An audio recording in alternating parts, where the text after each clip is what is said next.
The road to SummerSlam is finally heating up with the 22nd of July 2024 edition of Monday Night Raw. And you know what? Raw's the best TV show, wrestling show going today. I'm not going to pretend it was great, but you know what? At least there's things happening. At least there's actually stuff going on. And as we begin with our opening segment of Gunther and Damian Priest here on Fog Wrestling, definitely more me than the other man, the other son of Scotland, 90 to say the least, right? So, for me, I owe Gunther an apology. I remember I said Gunther was just as bad on the mic as Ricochet. He's not, alright? I think the past couple of weeks his promos have been actually pretty decent. I'm not going to pretend the guy's the next Rock, but you know what?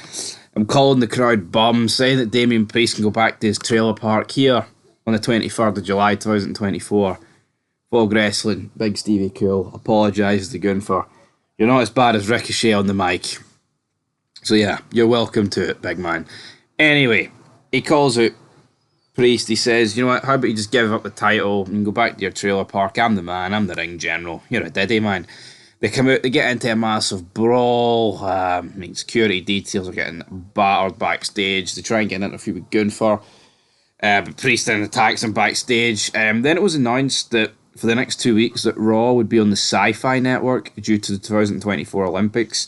We'll make a separate vid on that because that's going to fucking decimate the ratings. But anyway, I thought it was a decent opening segment to Monday Night Raw. Then we had a number one contendership match for the WWE International.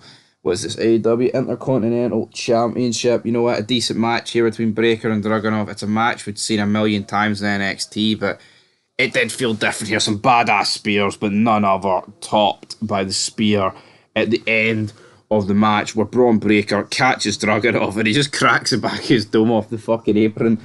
The referee stops the match. Yeah, I mean, I'm not too sure if that's the way. I'm pretty sure he's alright. I think that's the way they wanted probably to do it. So yeah, Braun Breaker wins, pull the trigger, haven't beat Sami Zayn. What fucking... Seriously, if the guy loses to Sami Zayn again, man, it's honestly embarrassing. We then cut to the Judgment Day's clubhouse. Rhea Ripley says, I want you to stop playing video games. Then Dominic's like, you know what about you and Jey? So you said yeet if you had his number. And she's like, well, what about what you've been doing with Liv Morgan on social media?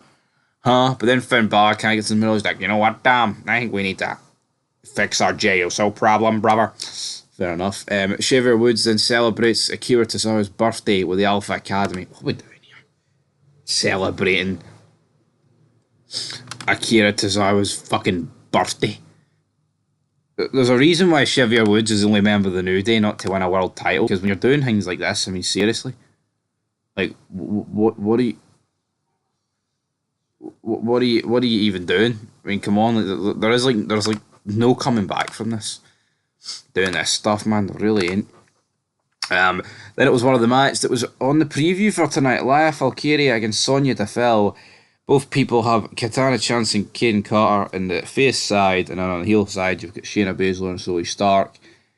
To me, this is just absolutely fucking horrific, to be honest. Like, this is simply going to just kill the reign. There's nothing else this is going to do. No one cares about these women. It's because they're having to force 50-50, 50% women, 50% men down your throat.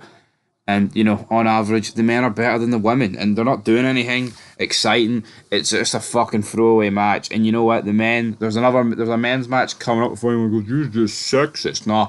Tell you what, was this better than the Jobber six-way match we have later on with the Final Testament? Absolutely.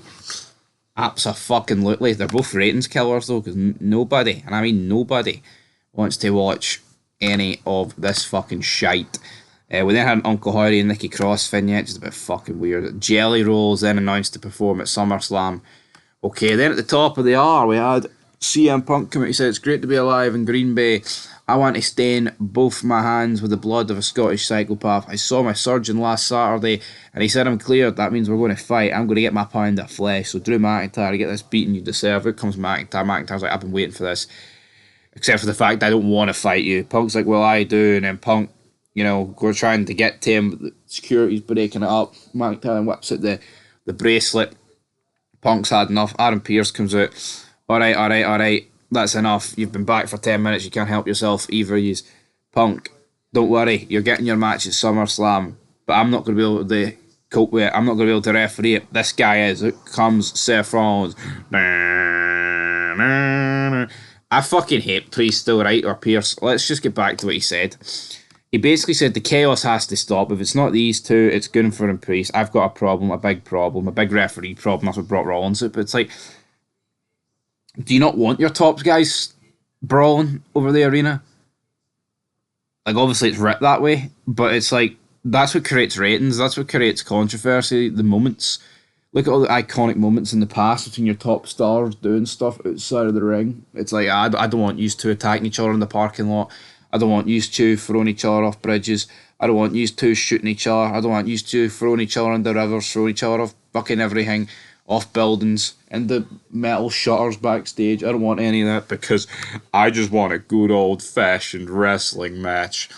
Alright, Pierce, you big loser. I mean, seriously, man, what's he doing? Seth Rollins comes out and says, I'm a visionary, a revolutionary, and at SummerSlam, I'm your special guest referee. I am Seth frickin' Rollins. Judgment Day are then looking for Jey Uso.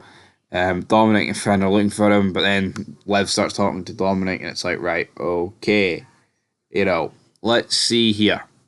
Let's see what's going to happen with this later on then. Right, Kathy Kelly's got a backstage interview with Sami Zayn, who rescues Jey Uso because Jey Uso was getting battered here by Carlito and JD Madonna because the Judgment Day went after him. So yeah, that sets up our main event. And it's like, really? I feel like with SmackDown, they actually know what their main event stuff is. And I think that's what helps them maintain a rating. They always save like the Bloodline or Cody Rhodes to the end. Like with Raw, why not save Gunther or Priest, like the world title feud? Why not save CM Punk, Drew McIntyre and Rollins for the end? No, why they don't? Because they've got 3 hours to try and pack it, and they're trying to get peaks at the start of every hour, and it just doesn't work.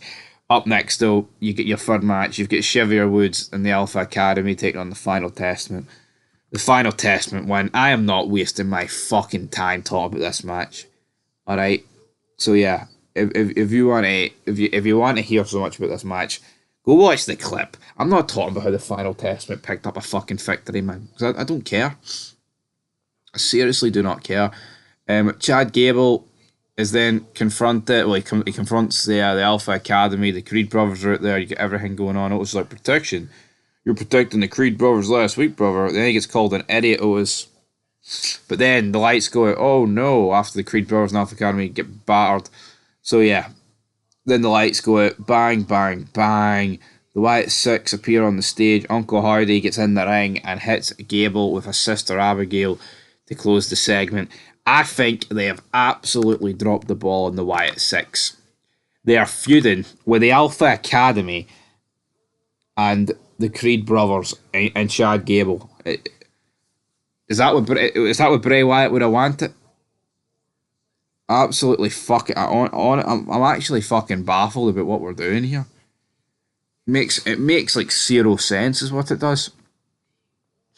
I seriously don't understand what we're doing here. Fucking a mess. Talking of a mess, with Bronson Reed against Pete Dunne up next. Sheamus comes out, ends in a no contest. It's a triple threat brawl and beatdown. Release all 3 of them. I mean, I don't mind Sheamus. Maybe you can keep him, but what are we doing? Rhea Ripley though, she's pissed. Priest has left the building. Rhea then starts dragging out Dominic towards the ring. Sheamus then gets a backstage interview. Sheamus then asks Pete if he's ready for a banger. Are these two going to have a fucking tag team reunion without Ridge Holland? Who knows? Then we have Rhea Ripley come out. Liv, you want him, come get him. Liv Morgan then appears in her wee jean shorts showing her ass off. Like, he doesn't like girls like you. Probably should have said doesn't like men like you, Rhea, but he likes them like me. And then he's like, you want those 3 little words, Liv? And she's like, please, please, I fucking hate you. Liv, are you stupid? Are you deaf? I don't like you. You've ruined my life over and over again. I can't stand you. You've ruined everything for me. He starts speaking Spanish as well. Liv starts crying. Rhea Ripley then whispers something in Dominic's ear and starts licking his face. And it's like, Yeah, if Vince McMahon did this, there'd be so much fucking hate. But Triple H does it, and people lick his big fucking nose. They start sucking off his big nose. Yeah, it's time to play the game, brother. Yeah, fuck off, man. It's just a mess. Match 5, we've got Selena Vega against Zoe Stark. Zoe Stark loses this match. Selena Vega wins. Selena Vega then Raw exclusive. Yeah, I'm going to win all this stuff, man. Just a dead match, man. Then we have Xavier Woods telling Pierce backstage they want a one-on-one match with Karrion Kross. McIntyre comes in, he says, I'm pissed, Pierce, you didn't tell me about Rollins. It's not fair. Pierce then says, I need a drink. I'll need a drink. Next week we're going to get like a triple threat contract sign or something, who knows. Then you get a backstage interview with Alba Fire and Isla Dawn, so who knows what's going to happen with their tag titles. Up next, Gunther Vignette before the main event. Just a bit of a... I actually didn't mind this Gunther Vignette. It was pretty much Rollins put the championship on the mat, but his body's broken. McIntyre held it for 5 minutes. Well, Priest is a bum. I'm the real champion. I'm going to put prestige back in this belt. I'm the man, sort of thing. Sami Zayn, Jey Uso against the Judgment Day. I mean, it's just a generic tag team match. It shouldn't be in the main event. It is. I mean, it's just mid-carders at the end of the day. Sami Zayn and Jey Uso win. Braun Breaker then comes out, splits Sami Zayn in half to end the show, and it's like, should an Intercontinental Championship feud be ending the show? I'm not too sure. It's like, no wonder this 3-hour show can't maintain ratings, because who would fucking stay up to see that match, man? Like, if you're staying up to see, like, CM Punk against McIntyre, or maybe, like, the combination of the Liv Morgan, Rhea Ripley stuff, that probably should have ended for me, but whatever reason it didn't. I'll give Raw... I'll give it a 3 out of 10. There was some good stuff on it, but a lot of bad still at the same time.